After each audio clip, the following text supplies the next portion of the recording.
Hello प्यारे बच्चों, कैसे हैं आप? सब बढ़िया। तो स्टार्ट करते हैं आज की क्लास। आज की क्लास में हमारा जो टॉपिक है वो है, हमारे पास में दो आवेशी चालक गोले हैं, पहले से वो आवेशित हैं।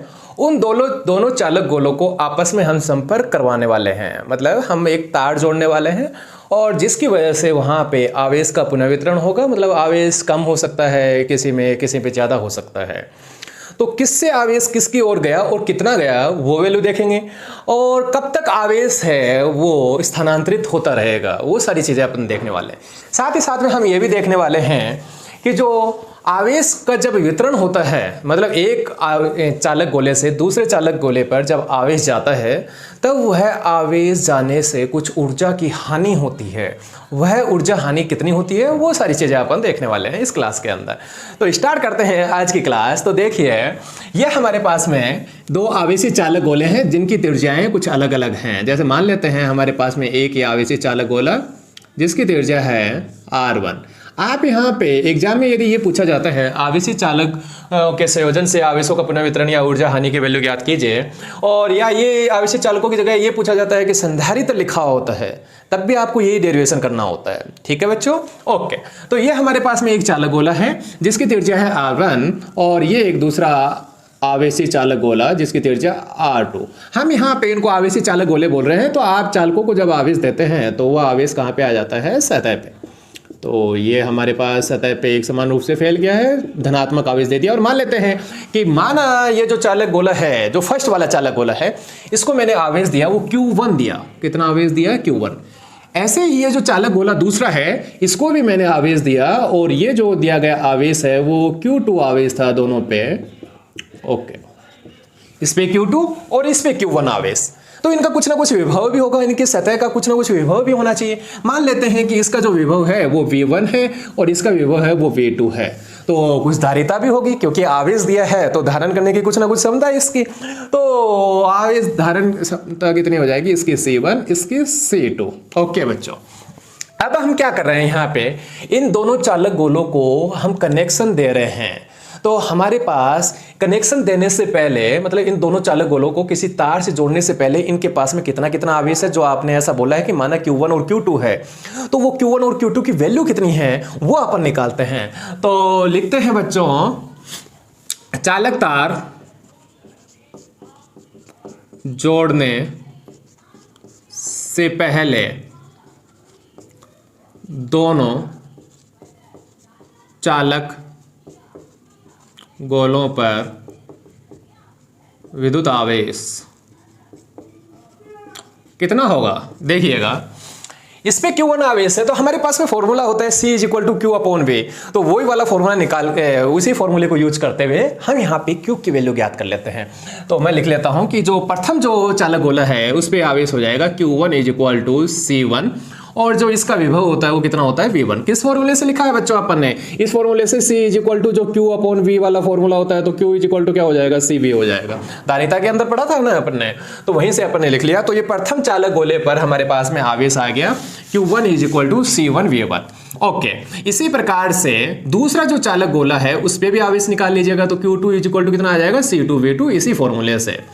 तो दोनों चालक गोलों पर हमारे पास में आवेश का मान आ गया तार जोड़ने से पहले, मतलब आवेश का अभी वितरण नहीं हुआ है। मतलब जैसे आप यहाँ पे तार जोड़ेंगे तो जिसका भी विभव ज्यादा होगा, आवेश का जो वितरण होता है वो किस ओर से किस ओर होता है? याद रखिएगा, आवेश हमेशा अधिकतम जो जिसका मतलब पोटेंशियल ज्यादा होता है, विभव ज्यादा होता है, तो अधिक विभव से कम विभव की ओर ट्रांसफर होता है। ठीक है, हमेशा याद रखिएगा ये बात। तो ओके, तो Q1 = C1V1, Q2 = C2V2। तो टोटल चार्ज कितना हो गया? इन दोनों का जो कुल आवेश है वो कितना हो गया? तो मैं कह देता हूं कि Q इनका दोनों का टोटल आवेश है, तो Q1 + Q2, यही तो होगा। ओके, तो आप इनका ऐड कर दीजिए। तो यहाँ पे वैल्यू पुट कर दीजिए। Q1 की वैल्यू आपके पास में दे रखी है C1V1 और इसकी दे रखी है C2V2। Equation number 1। तार जोड़ने से पहले दोनों चालक गोलों पर आवेश का मान इतना है। ये हमारे पास C1V1 + C2V2। ओके, अब हम क्या करने वाले हैं? वायर जोड़ने वाले हैं। तो जोड़ ही देते हैं। लीजिए, मैं यहाँ पे इन दोनों के बीच में यहाँ पे एक वायर कनेक्ट करवा देता हूँ। जैसे ही वायर कनेक्ट करवाऊंगा तो आवेश एक चालक गोले से दूसरे चालक गोले पर ट्रांसफर होने लगेगा। और कब तक ट्रांसफर होगा? जब तक दोनों चालक गोलों के विभव एक समान नहीं हो जाते। ये आप बात पक्का याद रखिएगा कि जब तक दोनों चालक गोलों के विभव समान नहीं होते तब तक आवेश का स्थानांतरण होता रहता है। कई बच्चे ये कंफ्यूजन पाल लेते हैं कि जब तक दोनों आवेशी चालक गोलों के आवेश समान हो जाएंगे तब तक आवेश जाएगा। नहीं, विभव समान होता है तब तक ही आवेश का स्थानांतरण होता है। ठीक है, ओके। तो मैं मान लेता हूं कि माना, यहां पे आप लिख सकते हैं कि माना कि जो प्रथम चालक गोला उसका विभव v1 है और दूसरे का v2, तो v1 का मान ज्यादा है। तो v1 का मान ज्यादा है तो आवेश इस ओर से इस ओर जाना चाहिए यहाँ पे। ठीक है, ओके। मान लेते हैं कि जो नया वाला आवेश है वो कितना आ गया, इस पे q1 डैश आ गया, कुछ ट्रांसफर हो गया, और इस पे कुछ आ गया तो यहाँ पे q2 डैश हो गया। कोई दिक्कत बच्चों? ओके। और यहाँ पे जो विभव होगा और यहाँ का विभव होगा वो कितना होगा? दोनों का विभव है वो चेंज नहीं होगा, विभव चेंज होगा, मतलब विभव कितना हो जाएगा, इसका v1 है इसका v2, दोनों का इक्वल हो जाएगा। तो हम लिख लेते हैं vv, लिख लेते हैं कि अब इसका विभव v है और इसका विभव कितना है v। धारिता की बात करते हैं। धारिता चेंज नहीं होने वाली है। धारिता होती क्या है एक्चुअल में? धारिता होती है, देखिए यहाँ पे देखिए, ये मेरे पास में एक कोई पात्र है, इसके अंदर आप यहाँ पे मान लीजिए कोई लिक्विड डालते हैं, कोई द्रव पदार्थ डालते हैं, जैसे वाटर डालते हैं, तो जल यहाँ पे डालेंगे। तो मान लीजिए किसी बच्चे ने यहाँ पे जल डाला और यहाँ तक इसको फिल कर लिया, यहाँ तक बढ़ लिया, तो इसकी धारिता कितनी होगी? धारिता होती है कि वो अधिकतम कितना मान धारण कर सकता है। मतलब जैसे मैं इस पात्र की बात कर रहा हूं तो ये कितना अधिकतम जल ले सकता है, वही इसकी क्या होती है, धारिता होती है। इसी प्रकार से यहां पे जो हमारे पास में जो चालक गोले हैं ये अधिकतम कितना आवेश ले सकते हैं, वो इसकी धारिता होती है। तो वो चेंज नहीं होने वाली है। जैसे आपने इतना जल भराया है तब भी इसकी धारिता इतनी है, और यहां तक बढ़ दिया है तब भी धारिता इतनी है, तो धारिता चेंज नहीं होने वाली है। धारिता डिपेंड करती है, मैंने आपको जब स्टार्टिंग में धारिता के बारे में पढ़ाया था तब मैंने आपको बताया था, धारिता निर्भर करती है एक तो आसपास का जो एनवायरमेंट है, वातावरण है, वो बदल दिया जाए, मतलब माध्यम चेंज कर दिया जाए, और पास में या कोई दूसरा अपन चालक गोला लेके आ जाते हैं तब बदल जाती है। और इसके अलावा हम वहां पे एक तरीका और सीखा था अपन ने कि उसका आकार बढ़ा देते हैं। जैसे मान लीजिए हमारे पास में ये पात्र है, कोई दूसरा ले लेते हैं, कोई बड़ा ले लेते हैं, तो ये ज्यादा जल ले सकता है तो इसकी धारिता का मान ज्यादा होगा। ठीक है, ओके। तो यहां पे इस चीज पे डिपेंड नहीं कर रही है कि इसको कितना आवेश दे रखा है कितना नहीं दे रखा है। जैसे यहां पे बात करूं तो जल की बात कर रहे हैं। ठीक है बच्चों, ओके। तो धारिता बदलने वाली नहीं है, तो धारिता दोनों की वो C1 और C2 ही रहने वाली है। तो सभी बच्चे समझ पा रहे होंगे कि अपन ने यहाँ पे तो C1 C2 ही क्यों रखा, यहाँ V कैसे हो गया और ये डैश कैसे हो गया, क्योंकि आवेश तो कुछ चेंजेज हुआ है। मेरे को पता नहीं है कि यहाँ पे पहले कितना आवेश था अब कितना हो गया, तो मैंने इसको Q1 डैश लिख दिया, इसको Q2 डैश लिख दिया। ओके, ठीक है। अब बात करते हैं तार जोड़ने के पश्चात जो हमारे पास में आवेश है, मतलब चालक तार जोड़ने के बाद आवेश, बताइए कितना होगा? जो प्रथम वाला है उसमें कितना हो जाएगा, Q1 डैश। वो कैसे निकालेंगे? हमारे पास में फॉर्मूला होता है प्यारे बच्चों, Q = CV। तो यहाँ पे इसकी धारिता तो बदल नहीं रही है, तो वो तो C1। और अब जो नया विभव कितना है, V। कई बुक्स के अंदर आप इसको V को ऐसे भी लिखा हुआ देख सकते हैं, V की जगह आप VC भी लिखा देख सकते हैं। VC कॉमन विभव, वो बेनिस्ट विभव, V भी लिखा सही है और VC भी सही है, तो इसमें कोई आपको घबराने की जरूरत नहीं है। ठीक है, ओके। तो Q1 डैश = C1V। इसी प्रकार से दूसरे के लिए कितना हो जाएगा, Q2 डैश = C2V। ये हमारे पास में नए आवेश आ गए, वो पुराने वाले आवेश थे तार जोड़ने से पहले, अब तार जोड़ने के बाद नए आवेश आ गए। ओके, तो अब टोटल आवेश कितना हो जाएगा? टोटल आवेश वही रहना है, तो कितना हो जाना है, Q1 डैश + Q2 डैश। तो आप इसको डैश देना चाहते हैं तो दे दीजिए, वरना कोई दिक्कत नहीं है। वैसे भी आवेश संरक्षण नियम ये कहता है कि जो इन दोनों के पास में पहले जितना आवेश था उतना ही अब रहना चाहिए। तो आप यहाँ पे इसको Q भी दे सकते हैं या Q डैश भी लिख सकते हैं, वो कोई दिक्कत नहीं है। तो कितना हो जाएगा, ये हो जाएगा C1V + C2V। आप यहाँ पे इसको थोड़ा सा सही करके लिखते हैं तो कुछ ऐसा पाते हैं कि V को बाहर ले लेते हैं और C1 + C2। ये लीजिए बच्चों, ये इक्वेशन नंबर 2 आ गई हमारे पास में। अब आपको यहाँ पे ये ज्ञात करना है कि इन दोनों का जो विभव है वो कितना है, तार जोड़ने के बाद में जो भेनिष्ठ विभव है वो कितना है। तो हम किससे ज्ञात करते हैं? ये जो दोनों इक्वेशन आ रखी हैं हमारे पास में 1 और 2, इनसे ज्ञात करने की कोशिश करते हैं, क्योंकि हमारे पास में ये V है और इससे ज्ञात कर सकते हैं। यही तो निकालना है आपको, V निकालना है। और ये वाला जो आवेश तार जोड़ने से पहले, ये तार जोड़ने के बाद का, ये दोनों आवेश एक समान होंगे, ये चेंज नहीं होने वाला है। क्यों? आवेश संरक्षण नियम यही कहता है कि कोई प्रोसेस आपने किया उससे पहले का आवेश उसके बाद का आवेश समान बना रहता है। ये अपन फर्स्ट चैप्टर के अंदर अच्छी तरह से पढ़ चुके हैं। तो कितना आ जाएगा, आवेश संरक्षण नियम से प्रोसेस से पहले, प्रक्रिया से पहले जो तार जोड़ा उससे पहले का आवेश ये वाला और ये बाद का आवेश दोनों इक्वल होने चाहिए। तो मैं लिख देता हूँ कि ये तो बाद वाला था भैया और ये पहले वाला था, ये लीजिए।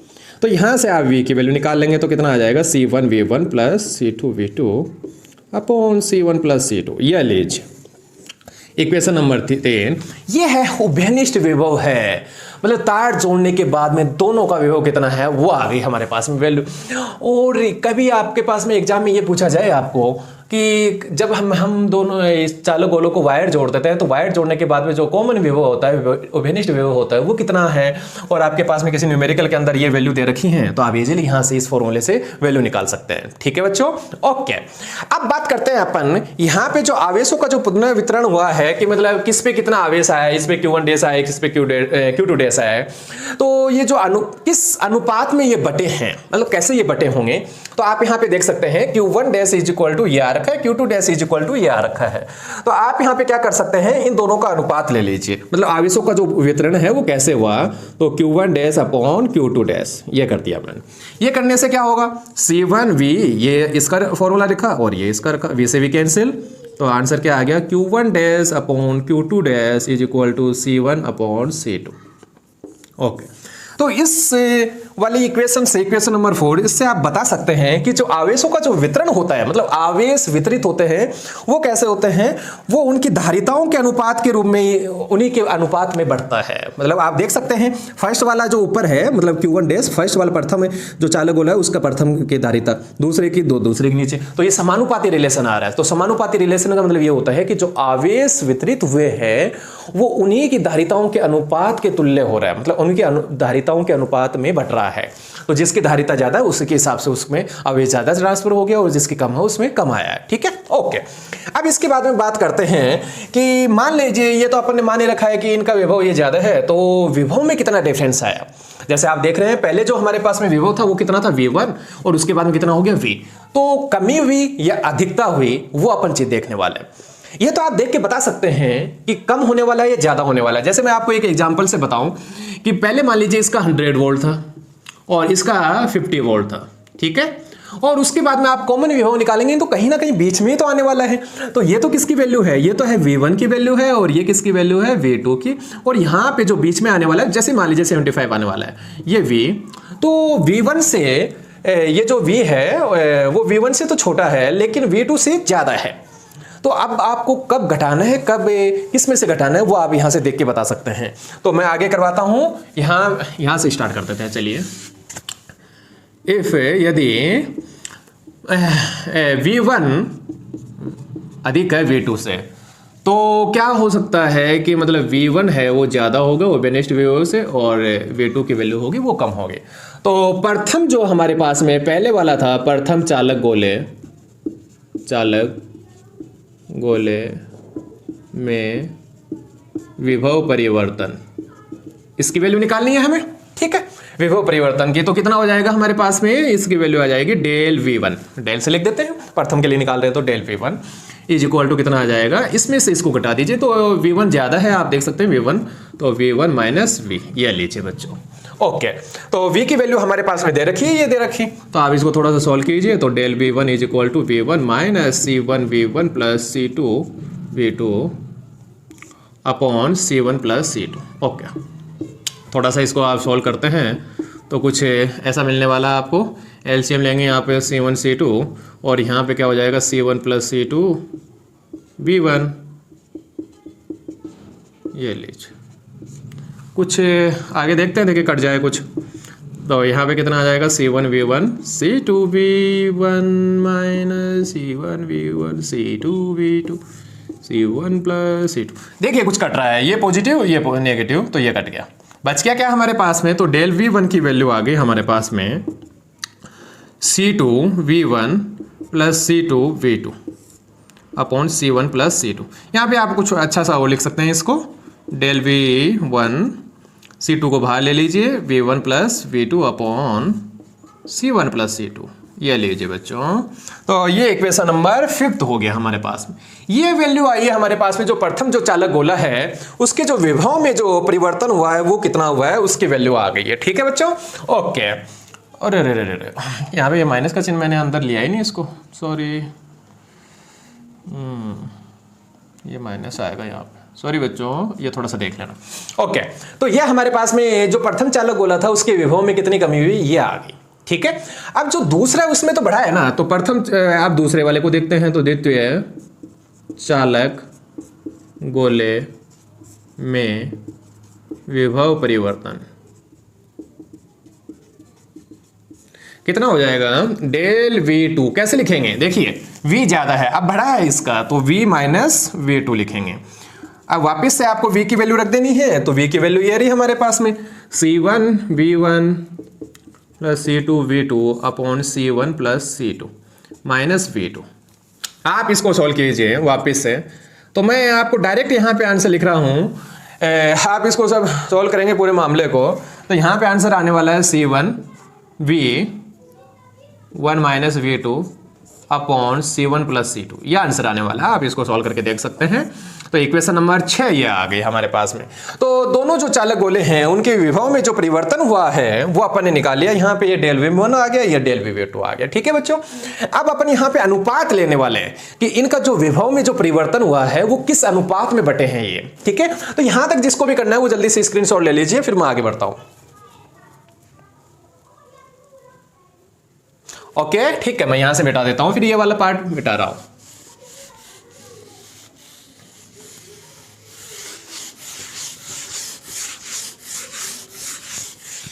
ओके, तो ये डेल V1 की वैल्यू आ गई, ये डेल V2। मैं दोनों के अनुपात लेता हूं तो पता लग जाएगा यहाँ पे ये किस अनुपात में बटे हैं।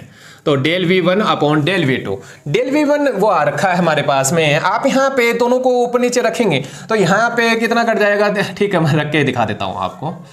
C2 V1 minus V2 C1 C2, तो ये कितना आ जाएगा, नीचे वाला C1 V minus V2 upon C1 C2 cancel, इससे कैंसिल, तो कितना आ गया आंसर, आंसर आ गया हमारे पास में del V1 upon del V2 is equal to C2 upon C1। कहने का मतलब ये हुआ दोनों जो चालक गोले हैं उनके जो विभव में जो परिवर्तन होता है वो उनकी धारिताओं के व्युत्क्रम के अनुपात के तुल्य होता है। मतलब आप यहाँ पे देख सकते हैं बच्चों कैसा रिलेशन आ रहा है, फर्स्ट वाला ऊपर है ये नीचे आ रहा है, मतलब ये कैसा रिलेशन होता है, व्युत्क्रमानुपाती रिलेशन होता है। तो जो विभव में जो कमी हो रही है यहाँ पे या बढ़ोतरी हो रही है, जो भी परिवर्तन हो रहा है वो उनकी धारिताओं के व्युत्क्रम के तुल्य है। ठीक है, ओके।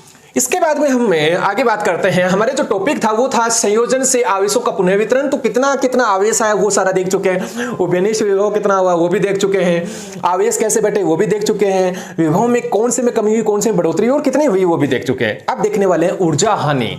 एक्चुअल में जब भी हम दोनों चालक गोलों के बीच में ये जो वायर कनेक्ट करवा रहे हैं तो इस वायर कनेक्ट करवाने की वजह से यहाँ पे क्या होगा, आवेश का स्थानांतरण होगा, आवेश एक जगह से दूसरी जगह जाएंगे और उसकी वजह से कुछ हीट बनती है, कुछ ऊष्मा बनती है और कुछ ऊर्जा की है वो हमारी हानि हो जाती है। अब एक्चुअल में हानि होती है या लाभ होता है वो भी अपन देखने वाले हैं। ठीक है, ओके। तो बताइए सबसे पहले यहां पे हमारे पास में दोनों जो चालक गोले हैं, मतलब तार जोड़ने से पहले दोनों के पास में जो एनर्जी की वैल्यू है, ऊर्जा की वैल्यू वो कितनी है, वो हम लास्ट क्लास के अंदर निकाल चुके हैं कि हमारे पास में जो फॉर्मूला होता है वो कितना होता है, U is equal to half CV², ये फॉर्मूला होता है। इसको आप अप्लाई कीजिए। तो तार जोड़ने से पहले तो कितना हो जाएगा, जोड़ने से पहले प्रथम चालक गोले की ऊर्जा कितनी है, तो बताइए U1 is equal to half C1 V1। ये ऐसे ही दूसरे के लिए कितना हो जाएगा, दूसरे के लिए हो जाएगा U2 is equal to half C2 V2। ठीक है, ओके। अब क्या करना है आपको, यहां पे दूसरे वाले के लिए भी ज्ञात करना है। तो इससे पहले हम एक काम कर लेते हैं कि इन दोनों की तार जोड़ने से पहले जो टोटल इनकी कुल ऊर्जा है उसकी वैल्यू कितनी है। तो कुल ऊर्जा हो जाएगी हमारे पास में U is equal to U1 plus U2। तो आप दोनों को ऐड कर देंगे, half C1 V1 half C2 V2 square. ये आ गया। ठीक है, यहाँ पे छोड़ दीजिए इसको, इक्वेशन नंबर 7। अब जोड़ने से पहले ये बाद में कितना हो गया, बाद में हमारे पास में दोनों का विभव एक ही हो गया, V या VC जो भी लिखना चाहते हैं आप। तो प्रथम वाले के लिए तो हो गई U1 is equal to half C1V, और दूसरे के लिए कितनी हो जाएगी U2 half C2V square. Okay, दोनों को आप यहाँ पे ऐड कर दीजिए। जो ऊर्जा होती है वो अदिश राशि होती है, तो सीधा सीधा ये ऐड हो जाएगा भैया। तो बाद वाले की मैं जो ऊर्जा है उसको U डैश से लिख देता हूँ, और ये जो हमारे पास में जो ये वाली ऊर्जाएं आ रखी हैं उनको भी U डैश इससे लिख देता हूँ, क्योंकि ये भी U1 है ना। ओके, तो ये कितना हो जाएगा U1 प्लस U2 डैश कितना आ जाएगा हाफ C1V हाफ C2V। तो U dash is equal to, यहाँ से कुछ कॉमन ले लीजिए, तो हाफ और C1 प्लस C2 और V स्क्वायर, ये लीजिए इक्वेशन नंबर 8 आ गई। अब ये तार जोड़ने से पहले की एनर्जी है, ये तार जोड़ने के बाद की ऊर्जा है। दोनों में आपको यह ज्ञात करना है कि हानि हुई है लाभ हुआ है, और आप कहना चाहते हैं कि हानि हुई है, और वैसे हानि होती है क्योंकि प्रतिरोध की वजह से कुछ ना कुछ वहां पे एनर्जी लॉस हो जाता है। तो ये वाली वैल्यू क्या आनी चाहिए, कम आनी चाहिए, और ये वाली वैल्यू है वो ज्यादा होनी चाहिए। तो हम यहाँ पे क्या करेंगे, सीधा सा यहाँ पे इसमें से इसको माइनस कर दीजिए। ठीक है, तो इसमें से इसको आप माइनस करेंगे तो कितना आने वाला है, तो देखिए del U is equal to U minus U dash. तो डेल यू की वैल्यू वो ऊपर लिखी हुई है half C1V1 half C2V2। Okay, minus half C1 plus C2 और V स्क्वायर, ये लीजिए, इसको थोड़ा ऐसे लिख दीजिए। तो del U is equal to, आगे इसको कैलकुलेट करते हैं बच्चों, C1V1 half C2V2 minus half C1 plus C2, और ये जो V आ रखा है, V की वैल्यू कितनी होती है अभी निकाली थी अपन ने, उपनिष्ठ विभव C1V1 C2V2 upon C1 plus C2, लेकिन सारे स्क्वायर में हैं, तो ये वाला तो स्क्वायर होगा, तब तो ये कैंसिल कर देगा इसको तो, और यहाँ वाले का स्क्वायर रह जाता है। अभी आगे सॉल्व करते हैं फिर। ओके, आगे थोड़ा और लीजिए, फिर यहाँ नीचे करवा देता हूँ। तो हाफ C1, अब एलसीएम ले लेते हैं और हाफ को बाहर ले लेते हैं। यहाँ पे देखिए, हाँ यहाँ पे भी आधा आ रखा है, ये भी आ रखा है, ये भी आ रखा है, सब में आ रखा है, तो इसको तो बाहर ले लो आप, और अंदर है ना एलसीएम ले लो, तो C1 प्लस C2 यही तो आएगा पूरे के लिए। ओके बच्चों, तो यहाँ कितना हो जाएगा, यहाँ हो जाएगा C1 C2, और हाँ ठीक है, सभी के लिए लिख देता हूँ वापस से। ठीक है, ऊपर करता हूँ, ये थोड़ा सा फिर लेंथी हो जाएगा थोड़ा सा, इसको मिटा देते हैं यहाँ से। तो ये वाला पार्ट है, तो आप देखिए इसके बाद में del U is equal to half bar ले रहा हूँ, एक बार हाफ बार ले लेता हूँ, C1V1 C2V2 माइनस, अंदर यहाँ पे देखिए ये वाला कैंसिल हो गया, ये बाहर हो गया, तो अंदर कितना बच गया हमारे पास में, C1V1 प्लस C2V2 का square upon C1 plus C2, ये बच गया है। ठीक है, ओके, अब एलसीएम लीजिए आप। तो जैसे ही आप एलसीएम लेंगे यहाँ पे, तो ये कितना आ जाएगा, C1 C2, यहाँ पे ये तो नहीं, तो सारा यहाँ पे C1 प्लस C2, और ये एक साथ मल्टीप्लाई कर दीजिए इसको, माइनस यहाँ पे कितना आ जाएगा, यहाँ पे इसको ओपन कर दो, a प्लस बी के होल स्क्वायर थे, तो C1 का स्क्वायर V1 का स्क्वायर C2V2 का square 2C1 C2 V1 V2। Okay, अब यहाँ पे कुछ ब्रैकेट्स ओपन कीजिए तो कुछ कट जाएंगे फिर, तो इसको आप इससे मल्टीप्लाई कीजिए, सबसे पहले वाले से मल्टीप्लाई कीजिए, तो कितना हो जाएगा, C1 का स्क्वायर V1 का स्क्वायर, इसी को दूसरे से भी मल्टीप्लाई कर दीजिए, तो C1 C2 V1 का स्क्वायर। थोड़ी सी ये कैलकुलेशन आप खुद से कीजिए तो इजी हो जाएगा, आपको कोई टफ नहीं लगेगी, आपको बहुत ईजी है। ओके, इसको दूसरे से करता हूँ फिर मैं, नहीं मैंने इसको फर्स्ट से कर दिया, सेकंड से कर दिया, चलो कोई नहीं, फर्स्ट से वापस से कर देता हूँ, C1 C2 V2 का स्क्वायर। ये यहाँ पे माइनस, ये ओपन कीजिए तो कुछ कट जाएंगे, इसके बाद में ये सारे माइनस में आ जाएंगे, फिर ये लीजिए, ठीक है, और ये नीचे C1 अपॉन C2, तो del U is equal to half. अब देखिए यहाँ पे क्या क्या कट रहा है, तो ये वाला है, ये दोनों ये कट रहे हैं, और बच रहे हैं सारे, और इनमें भी है हमारे पास में वो C1 और C2 आ रहे हैं, इसमें भी देखो C1 C2, इसमें C1 C2 C1 C2, इनको बाहर ले लो, अंदर बच जाएगा V1 square plus V2 square minus 2V1 V2, ये लीजिए, ये बच गया ओनली, और नीचे C1 प्लस C2। ठीक है, तो del U is equal to कितना हो जाएगा, हाफ C1 C2 ये हो गया हमारे पास में V1 माइनस V2 का whole square upon C1 plus C2। ये लीजिए लास्ट फाइनल आ गया। तो ये ऊर्जा की हानि हुई या नहीं हुई ये चीज भी अपन चेक कर लेते हैं। तो आप देखेंगे यहाँ पे डेल यू की वैल्यू हमारे पास में आ रखी है। तो ये वैल्यू हमारे पास में देखिए क्या क्या आपने पहले वाले में से लास्ट वाले को घटाया है, तो पहले वाली संख्या ज्यादा होगी, लास्ट वाले को घटाएंगे तो आंसर पॉजिटिव आना चाहिए। यदि ये पॉजिटिव है तो हमारे पास में लॉस हुआ है। तो देखिए हाफ तो पॉजिटिव है, धारिता ऑलवेज पॉजिटिव, धारिता हमेशा पॉजिटिव होती है, और ये हमारे पास में स्क्वायर में है तो ये भी आंसर पॉजिटिव आएगा, मतलब ऊर्जा की हानि होती है। तो पक्का याद रखिएगा जब भी दो चालकों को आप अलग अलग विभव उनके ओर जोड़ रहे हैं तो वहां पे आवेश का स्थानांतरण होगा और उसकी वजह से वहां पे कुछ हानि होती है। वो किसकी वजह से होती है? प्रतिरोध की वजह से होती है। यदि दोनों चालकों के नोट है, दोनों चालकों के जो विभव हैं वो एक समान है, मतलब डेल यू है वो डेल वी है वो है ही नहीं, मतलब दोनों के विभव है वो एक समान है। दोनों के विभव एक समान होंगे तो आवेश का स्थानांतरण नहीं होगा और वहां पे बिल्कुल भी हानि नहीं होगी, जीरो हानि होगी। ठीक है, तो वहां पे कोई लॉस नहीं होगा। ओके, इसी वजह से संधारित्र के अंदर हमारे पास में जो फॉर्मूला होता है आप देखते हैं, जो संधारित्र को जब अपन आवेशित करते हैं तो वहां पे हमारे पास में उसके पास में कितनी एनर्जी स्टोर होती है, वो हमारे पास में आई थी हाफ क्यू वी, ये आई थी, यही तो ऊर्जा होती है। तो एक्चुअल में जो बैटरी होती है वो कितनी एनर्जी देती है? वो क्यू वी देती है। तो आधी कहां चली गई? आधी ऊर्जा है वो जब हम उसको चार्ज दे रहे थे वहां पे हमारे पास में लॉस हो जाता है, वो किसकी वजह से? वो प्रतिरोधों की वजह से हो जाता है। ठीक है बच्चों, तो ये क्लास समाप्त हुई और यहाँ पे थोड़ा सा बस कैलकुलेशन का थोड़ा सा ज्यादा है और ये चैप्टर भी ऑलमोस्ट सारा कंप्लीट हो गया है। ठीक है, ओके बाय बाय, टाटा।